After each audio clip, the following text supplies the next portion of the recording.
വിധി. ഞാനങ്ങ് പേടിച്ചു പോയി. അതുകൊള്ളാലോ, ഞാൻ പതുക്കെ ഒന്ന് വിളിച്ചപ്പോഴത്തേക്കും നീ പേടിച്ചു പോയോ? നീ ഇതുവരെ കിടക്കാത്തതെന്താ മോളെ? ഞാൻ കിടക്കാത്തതേ ചെയ്തു തീർക്കാൻ ഒരുപാട് ജോലി ഉണ്ടായിരുന്നതുകൊണ്ട്. അല്ല, സുഖമില്ലാത്ത അമ്മ ഈ നേരത്തെ എന്തിനാ ഇങ്ങനെ ഉറക്കമൊഴിഞ്ഞിരിക്കുന്നത്? ഞാൻ കുറച്ച് വെള്ളം എടുക്കാനായി പുറത്തേക്ക് ഇറങ്ങിയതാ. അപ്പോഴാ മുകളിലെ ലൈറ്റ് കണ്ടത്. എനിക്ക് തോന്നി നീ ഉറങ്ങിയിട്ടില്ലെന്ന്. ഒരു വലിയ ഉത്തരവാദിത്വം അല്ലേ അമ്മേ ഗൗതം എന്നെ ഏൽപ്പിച്ചിരിക്കുന്നത്. ഞാൻ ആ ഹൈടെക് സിറ്റി പ്രോജക്ടിന്റെ ടെൻഡറിന്റെ കാര്യങ്ങളൊക്കെ നോക്കുക. കൊള്ളാം. സമയം എത്രയായിന്ന് കണ്ടോ? ഇക്കാര്യത്തിൽ സമയം നോക്കാനൊന്നും തോന്നില്ലമ്മേ. ഗൗതം ചെയ്യുന്നത് പോലെ ആർക്കും ഒരു കുറ്റവും പറയാൻ പറ്റാത്ത വിധത്തില് ആ പ്രോജക്ട് റിപ്പോർട്ടും കൊട്ടേഷനും സബ്മിറ്റ് ചെയ്ത് വിജയിക്കണമെങ്കിൽ ഗൗതം എടുക്കുന്നതിന്റെ 100 ഇരട്ടി അധ്വാനം ഞാൻ ചെയ്യേണ്ടി വരും. നമുക്ക് ഈ പ്രോജക്റ്റിൽ ജയിച്ചേ പറ്റൂ.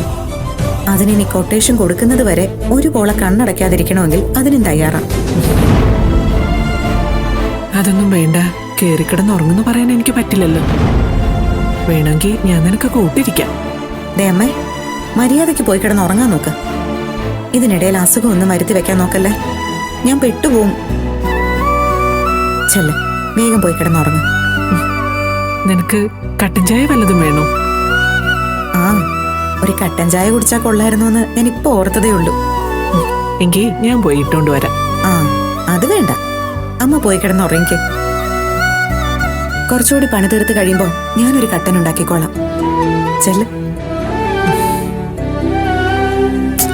പറയുന്നത് കേൾക്കമ്മേ. ചെല്ല്, പോയി കിടന്നുറങ്ങും. ശരി.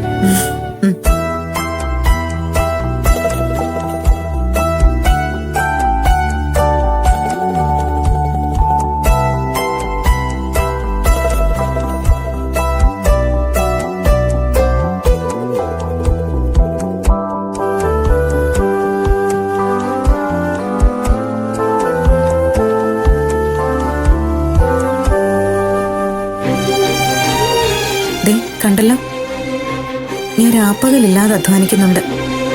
നമുക്ക് ജയിക്കണം ഗൗതം. അതിനു വേണ്ടി ഇതെല്ലാം. ഈ ടെൻഡറിൽ ഞാൻ തോറ്റുപോയാ അത് ഗൗതം തോറ്റതുപോലെ ആയിപ്പോവും. പക്ഷേ ഈ ഒറ്റപ്പെടൽ എന്നെ വല്ലാതെ വേദനിപ്പിക്കുന്നുണ്ട് ഗൗതം.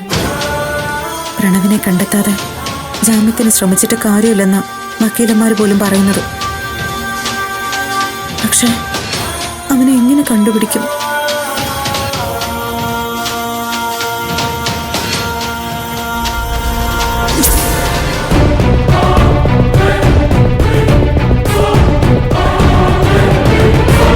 ആ പവിത്രനെ കണ്ടുപിടിക്കാൻ പറ്റിയിരുന്നെങ്കിൽ എന്തെങ്കിലും ഒരു വഴി തെളിഞ്ഞേനെ. അവൻ എവിടെയായിരിക്കും പ്രണവിനെ കൊണ്ട് താമസിപ്പിച്ചിരിക്കുന്നത്? ആരായി പവിത്രൻ?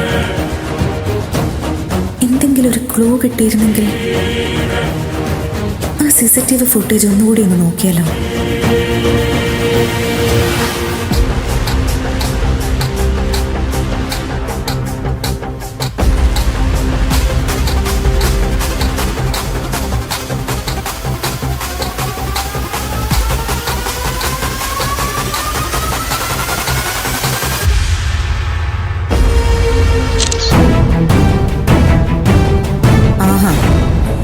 അമ്മ പോയി കിടന്നില്ലായിരുന്നോ?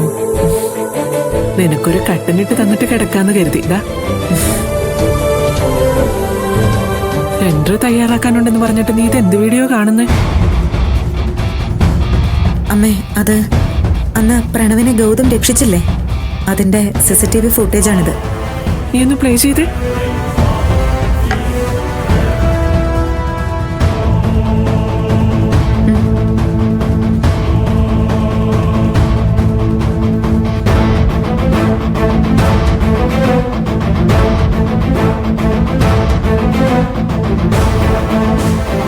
പാവം ഗൗതം എന്തു പാടുപെട്ടിട്ടാ അന്നവൻ ആ ഗുണ്ടകളുടെ കയ്യിൽ നിന്നും പ്രണവിനെ രക്ഷിച്ചത്. എന്നിട്ടിപ്പോ എന്തായി? പ്രണവിനെ കാണാതായതിന്റെ കുറ്റം എന്റെ മോന്റെ തലയിലുമായി, അവൻ ജയിലിലുമായി. അല്ല മോളെ, നിനക്ക് ഈ വീഡിയോ ഒക്കെ എവിടുന്ന് കിട്ടി? സംഭവം നടന്ന സ്ഥലത്ത് ഞാൻ പോയിരുന്നു. അവിടെ അടുത്തൊരു വീട്ടിൽ നിന്ന് എടുത്തതാ ഇത്. അമ്മയ്ക്ക് ഞാൻ വേറൊരു കാര്യം കാണിച്ചു തരാം.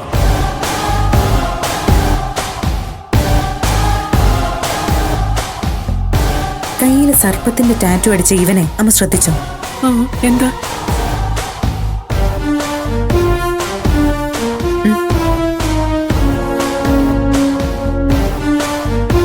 ദേ, ഇവൻ തന്നെയാണ് അവനും. പേര് പവിത്രൻ. CKCയുടെ ഓഫീസിൽ നിന്ന് ഇവൻ ഇറങ്ങി പോകുമ്പോ നിർമ്മലാന്റെ എടുത്ത ഫോട്ടോ ആണിത്. ഏ, നിർമ്മലയോ?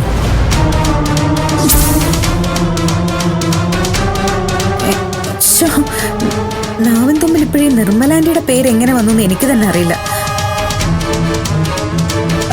ആന്റി അല്ലമ്മേ, ഞാൻ തന്നെ എടുത്ത ഫോട്ടോയാ.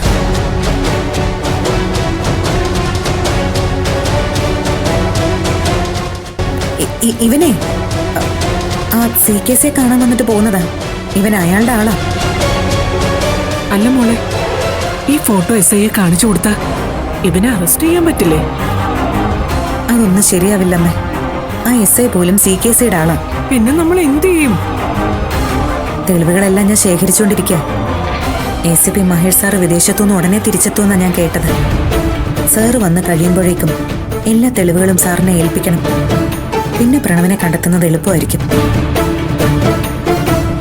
എന്റെ 2 മക്കളെയും രക്ഷിക്കാനായി നീ ഇങ്ങനെ തനിച്ച് ഒരുപാട് ഓടുന്നുണ്ടെന്ന് എനിക്ക് നന്നായിട്ട് അറിയാം മോളെ. നിന്റെ ഈ കഷ്ടപ്പാടുകൾക്ക് ഫലം കാണും. ഗൗതമിന്റെ ആഗ്രഹം പോലെ ഈ ടെൻഡറിൽ നീ ജയിക്കും. അവനെ നീ പുറത്തിറക്കുകയും ചെയ്യും. ഇതുപോലൊരു മരുമകളെ കിട്ടിയതാ ഈ കുടുംബത്തിന്റെ ഭാഗ്യം. അയ്യോ മതി മതി, മരുമോളെ പുകഴ്ത്തിക്കൊണ്ടിരുന്ന് സമയം കളയാതെ അമ്മായിമ്മ പോയി കിടന്ന് ഉറങ്ങിക്ക്. നീയും വേഗം ജോലി തീർത്തിട്ട് കിടന്നുറങ്ങാൻ നോക്ക്. രാവിലെ ഓഫീസിൽ പോകാനുള്ളതല്ലേ. ഇതിനിടയിൽ അവനവന്റെ ആരോഗ്യം കൂടെ നോക്കണം മോളെ.